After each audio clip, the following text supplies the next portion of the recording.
श्री शिवाय नमस्तुभ्यं। महाराज, आप सभी लोग जानते हैं कि घर की महिलाएं जो होती है वह घर की लक्ष्मी का स्वरूप मानी जाती है।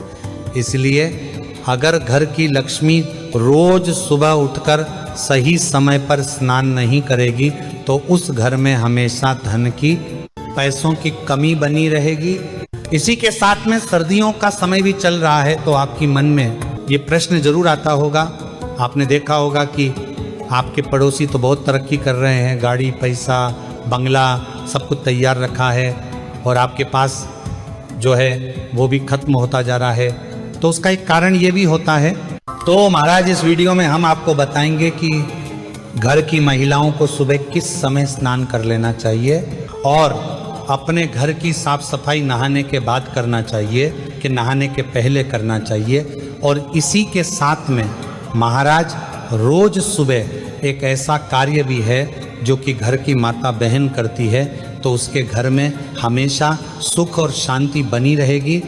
माता लक्ष्मी सदैव उस घर में वास करेंगे। सारी अद्भुत जानकारी हम आपको इस वीडियो में देने वाले हैं। महाराज, सबसे पहले हम बात करते हैं कि घर की महिलाओं को या माता बहनों को रोज अपने घर में किस समय स्नान कर लेना चाहिए। वैसे महाराज, अभी सर्दियों का समय चल रहा है और इस समय माताएं बहनें भी नहाने में संकोच करती हैं और सोचती हैं कि जब धूप निकलेगी तब हम स्नान करेंगे, पर यही आपकी सबसे बड़ी गलती हो जाती है।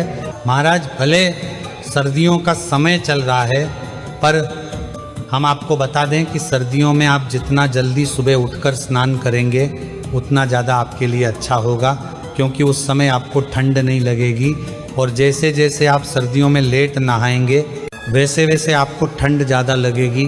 और महाराज, पहले के ज़माने में तो लोग ब्रह्म मुहूर्त में ही उठकर ताजे ठंडे पानी से जो हैंडपंप से या नल से निकलता था उसी से स्नान कर लिया करते थे और ठंड भी नहीं लगती थी।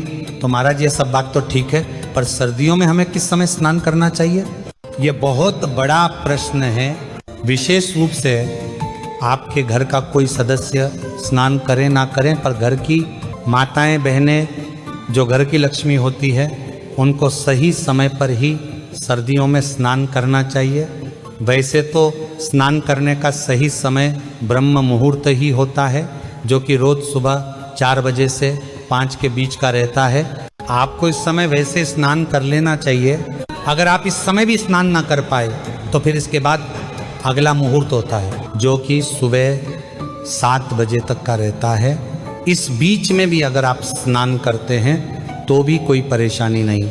महाराज, इसके बाद एक आखिरी समय होता है जिस समय तक घर की माता बहनों को स्नान कर लेना चाहिए और वह होता है सुबह के 8 बजे तक। महाराज, अगर इसके बाद घर की कोई माता बहन स्नान करती है तो फिर वह सही नहीं माना जाता है, क्योंकि घर की लक्ष्मी को सुबह 8 बजे तक स्नान कर लेना चाहिए, चाहे फिर सर्दी का समय हो या कोई भी समय हो। महाराज, इसके बाद सबसे बड़ा प्रश्न आता है कि हमें स्नान करने से पहले अपने घर के रसोई घर की साफ सफाई करना चाहिए या बाद में। यहाँ पर भी कई सारी माता बहनें गलती करती है कि वह सुबह बिना स्नान किए अपने घर की रसोई घर में जाकर चाय बना लेती है और पी लेती है, उसके बाद स्नान करती है। तो महाराज, घर की माता बहनों को कभी भी बिना स्नान किए घर के रसोई घर में प्रवेश नहीं करना चाहिए। स्नान करके ही प्रवेश करना चाहिए और वहाँ की साफ सफाई करना चाहिए। आप सभी लोग जानते हैं कि झाड़ू में भी माँ लक्ष्मी का वास माना जाता है, इसलिए महाराज ऐसा नियम है कि झाड़ू को भी बिना स्नान किए नहीं छुआ जाता है। तो झाड़ू भी माता बहनों को हमेशा स्नान करके ही लगाना चाहिए। महाराज, अब हमने आपको बताया कि आपको सुबह 8 बजे तक स्नान कर लेना चाहिए। इसके बाद अगर आप लोग विशेष रूप से घर की माताएं बहनें स्नान करती हैं तो वह स्नान सही नहीं माना जाता है। कभी कभार अगर आप लेट हो जाए तो कोई बात नहीं, पर अगर रोज़ आप लोग 8 बजे के बाद, जैसे कि 9 बजे, 10 बजे, 11 बजे, 12 बजे स्नान कर रही है तो इससे आपके घर में माता लक्ष्मी जी कभी नहीं आएंगे। सुख शांति नहीं रहेगी और आपके घर के कोई काम नहीं बनेंगे। इसलिए आपको सही समय पर स्नान करना चाहिए। महाराज, अब हमने आपको वीडियो की शुरुआत में बोला था कि हम आपको एक ऐसी चीज़ भी बताएंगे जिस चीज़ को अगर घर की माता बहनों ने सुबह करना शुरू कर दिया तो उस घर में कभी किसी चीज़ की कमी नहीं होगी। उस घर में हमेशा माता लक्ष्मी का वास रहेगा। उस घर के सभी सदस्यों के काम कभी नहीं बिगड़ेंगे। महाराज, जैसे ही घर की माता बहन सुबह स्नान कर लेती हैं या नहा लेती हैं, उसके बाद आपको सीधा अपने घर के रसोई घर की सफाई करना चाहिए। उसके बाद आपको अपने घर के रसोई घर में से एक लोटा उठाना चाहिए। उस लोटे को अपने रसोई घर में उस स्थान से भरना चाहिए जहां से आप पीने का पानी भरते हैं, और फिर जल के लोटे को भरकर सीधा अपने घर के बाहर मुख्य द्वार पर जाकर छिड़कना चाहिए। और ये जल आपको अपने सीधे हाथ की हथेली में थोड़ा थोड़ा लेकर छिड़कना चाहिए।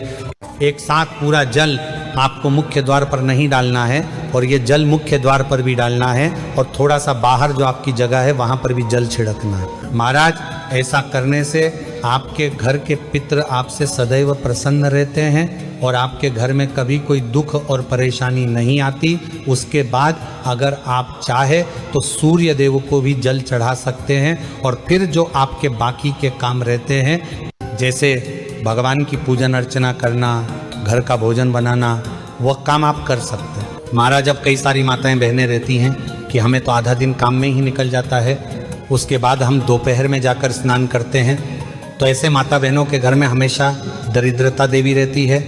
इसलिए अगर आप भी अभी तक सही समय पर स्नान करती नहीं आ रही है तो आपको आज से ही इस नियम का पालन करना चाहिए। महाराज, अब स्नान करने के बाद आपको हमेशा धुले हुए और साफ सुथरे वस्त्र ही पहनना चाहिए। अगर आप स्नान करने के बाद भी वही पहने हुए कपड़ों को पहन लेते हैं तो फिर आप वापस से अशुद्ध हो जाते हैं। यह नियम विशेष रूप से माता बहनों के लिए है। महाराज, अब यहाँ पर कई सारे लोगों का प्रश्न आता है, क्या हम लोगों को सर्दियों के समय सुबह और शाम दोनों समय स्नान करना जरूरी है? क्योंकि सुबह और शाम आपको पूजन वगैरह करना होता है या मंदिर वगैरह जाना होता है। महाराज, ऐसा जरूरी नहीं है, आपको बस सुबह के स्नान जरूर करना है। बाकी अगर आप शाम के समय भी सर्दियों में स्नान करना चाहते हैं तो कर सकते हैं, अन्यथा आप शाम को हाथ मुंह धोकर पूजा पाठ कर सकते हैं। महाराज, हमने जो नियम बताए हैं, ये अगर घर के सभी सदस्य इसका पालन न कर पाए तो घर की माता बहन को जरूर इन नियमों का पालन करना चाहिए, क्योंकि वह घर की लक्ष्मी होती है और उन्हीं से पूरा घर जलता है। महाराज, आखिर में बस आपसे यही कहेंगे कि सुबह स्नान करने से आपके अंदर कभी कोई नकारात्मक ऊर्जा प्रवेश नहीं कर सकती। आपका मन हमेशा शुद्ध और ताजगी से भरा रहता है और आपके घर में सब कुछ अच्छा ही अच्छा होता है। जब महाराज, वैसे हमने आपको अपनी तरफ से सारी जरूरी जानकारी बता दी है, पर अभी भी अगर आपके मन में कोई प्रश्न है तो वो आप उनसे कमेंट करके पूछ सकते हैं। और आप हमारी ये वीडियो कहाँ से देख रहे हैं कमेंट में ज़रूर बताएं। श्री शिवाय नमस्तुभ्यम महाराज।